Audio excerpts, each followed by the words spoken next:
अनुष्ठान में विशेष रूप से जो ध्यान देने वाली बात है वो है कितने दिन के लिए। जैसे आपने देखा होगा कि जब आप खाना बनाते हैं और अपने कुकर में जैसे आप चावल पका रहे हैं तो एक सीटी बन जाता है, दाल पकाना है तो 2 या 3 सीटी की जरूरत पड़ती है।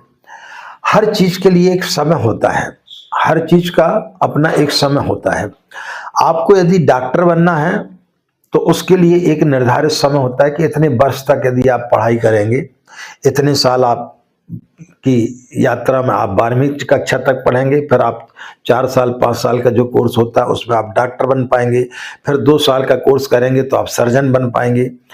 इसी प्रकार से जीवन में जो आध्यात्मिक जीवन में समय की आवश्यकता होती है, इसी प्रकार अध्यात्म में भी कितने दिन में कौन से परिणाम आपको प्राप्त होंगे।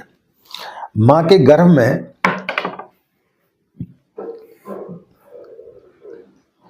जब बच्चा आता है तो उसे 9 माह लगते हैं पूर्ण होने में।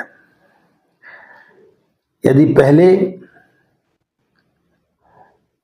आप ऑपरेशन करा लें, बच्चे को पेट से बाहर निकाल दें तो वो अपरिपक्व होगा, वो जीवन में आगे नहीं बढ़ पाएगा, उसकी मृत्यु हो जाएगी।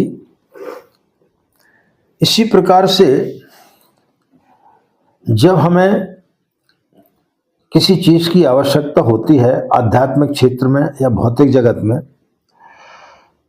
तो 9 दिन के एक अनुष्ठान होते हैं जिन्हें हम लघु अनुष्ठान बोलते हैं। तो इन 9 दिनों में जब कोई व्यक्ति गायत्री का अनुष्ठान करता है इस विशेष समय में, तो उसके लिए उसके अनंत गुना परिणाम उसको प्राप्त होते हैं। और ज्यादा चीज की आवश्यकता है आपको तो फिर 40 दिन का अनुष्ठान हमारे ऋषि मुनियों ने निर्धारित किया है। 9 दिन, 40 दिन या 1 वर्ष की जो साधना है जिसे हम पुरुषचरण कहते हैं, 1 वर्ष की साधना को, और उनमें भी कितनी जप संख्या होना चाहिए। जैसे 9 दिन यदि आप करते तो 24,000 की होनी चाहिए, यानी प्रतिदिन आपको 27 माला का जाप करना चाहिए। 1.25 लाख का अनुष्ठान करते हैं तो 40 दिन में आपका पूर्ण होता है, उसमें आपको 33 माला का जाप करना चाहिए। और पुरुषचरण यदि आप करते हैं तो उसमें आपको प्रतिदिन 66 माला का जाप करना पड़ता है। तो ये 9 दिन, 40 दिन और 365 दिनों का हमारे ऋषि मुनियों ने बहुत सोच समझ करके इन दिनों को निर्धारित किया है।